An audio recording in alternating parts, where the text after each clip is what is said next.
اعوذ باللہ من الشیطان الرجیم بسم اللہ الرحمن الرحیم ان الذین یتلون کتاب اللہ واقاموا الصلاة وانفقوا مما رزقناہم سرا وعلانیۃ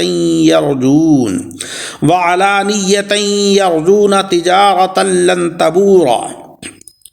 سامعین اکرام، ہر انسان تجارت کرتا ہے اور اس کا مقصد یہ ہوتا ہے کہ مجھے اس سے نفع حاصل ہو۔ اللہ جل شانہ وعم نوالہ نے اس آیت کریمہ کے اندر 3 ایسی تجارتوں کا ذکر فرمایا ہے کہ جو ہمارے لیے انتہائی نفع بخش ہیں اور ان کا نفع دائمی ہے، کبھی ختم نہیں ہوگا۔ فرمانے باری تعالیٰ ہے کہ ان الذین یتلون کتاب اللہ، جو لوگ اللہ تعالیٰ کی کتاب یعنی قرآن عظیم کی تلاوت کرتے ہیں، اور جن لوگوں نے نماز کی پابندی کر رکھی ہے اور ہم نے انہیں جو رزق دیا ہے اس میں سے وہ نیک کاموں میں پوشیدہ طور پر اور اعلانیہ خرچ کرتے ہیں، وہ لوگ ایسی تجارت کے امیدوار ہیں کہ جو کبھی نقصان نہیں اٹھائے گی۔ یعنی تینوں تجارتیں، قرآن عظیم کی تلاوت، نماز کی ادائیگی اور جو مال اللہ نے عطا کیا ہے اس میں سے دین کے لیے صدقہ و خیرات کرنا، یہ ایسی تجارتیں ہیں کہ جن کا نفع اللہ تبارک و تعالی عطا فرماتا ہے، اور ایسا عطا فرماتا ہے کہ جو کبھی ختم نہیں ہوتا، وہ دائمی نفع حاصل ہوتا ہے۔ جناب نبی اکرم صلی اللہ علیہ وسلم نے فرمایا کہ تم میں سے جب کوئی وضو کرتا ہے اور اچھے طریقے سے وضو کرتا ہے، یعنی سنن اور مستحبات اور فرائض کو صحیح طریقے سے ادا کرتا ہے، پھر مسجد میں آتا ہے اور اس کے گھر سے نکلنے کا سبب صرف نماز ہی ہوتی ہے، تو اس کے ہر قدم کے بدلے اللہ تعالیٰ اس کا ایک درجہ بلند کرتا ہے اور ایک گناہ مٹاتا ہے، یہاں تک کہ وہ مسجد میں داخل ہو جائے۔ مسجد اللہ تبارک و تعالیٰ کی رحمتوں کے نزول کا مرکز ہے اور وہ چشمہ حیات ہے کہ جو ہر وقت پھوٹ رہا ہے، کہ جہاں پر مولا تبارک و تعالیٰ کی رحمتیں برس رہی ہیں، جب وہ اس میں داخل ہو جاتا ہے تو پھر گناہوں سے محفوظ کر دیا جاتا ہے۔ پیارے آقا علیہ السلام کا ارشاد ہے کہ روزانہ صبح کے وقت جب سورج طلوع ہوتا ہے تو اس وقت دن یہ اعلان کرتا ہے کہ اگر آج کوئی اچھا کام کرنا ہے تو کر لیجئے، کیونکہ آج کے بعد کبھی پلٹ کر میں نہیں آؤں گا۔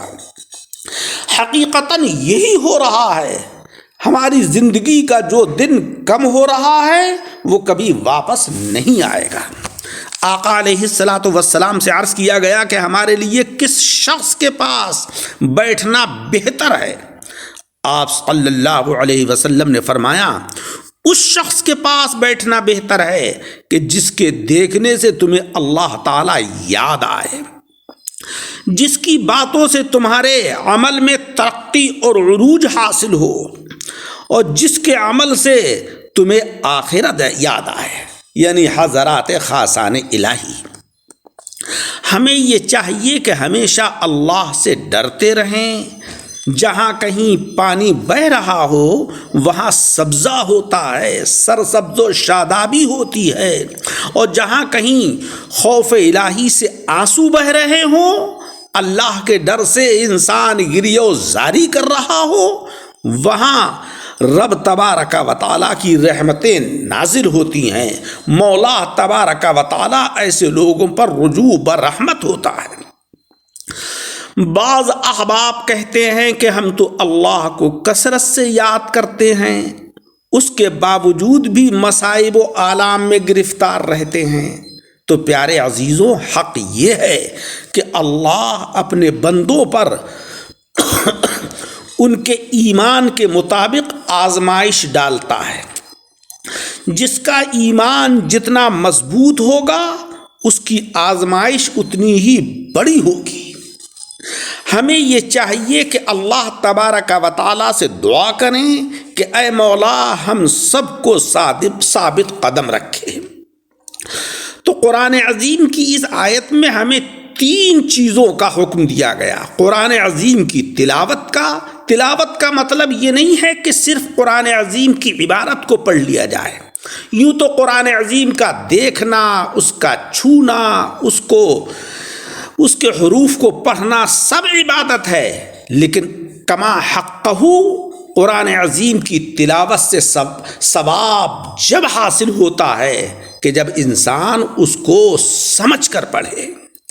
دوسری تجارت ہے نماز کا قیام، اور تیسری چیز یہ ہے کہ اللہ تبارک و تعالیٰ نے جو ہمیں عطا فرمایا ہے، جو رزق دیا ہے، وَأَنفَقُوا مِمَّا رَزَقْنَاهُمْ، وہ ہم اللہ کی راہ میں کچھ نہ کچھ حصہ خرچ کرتے رہیں۔ اللہ تبارک و تعالی ہمیں عمل کی توفیق عطا فرمائے، آمین بجاہ النبی۔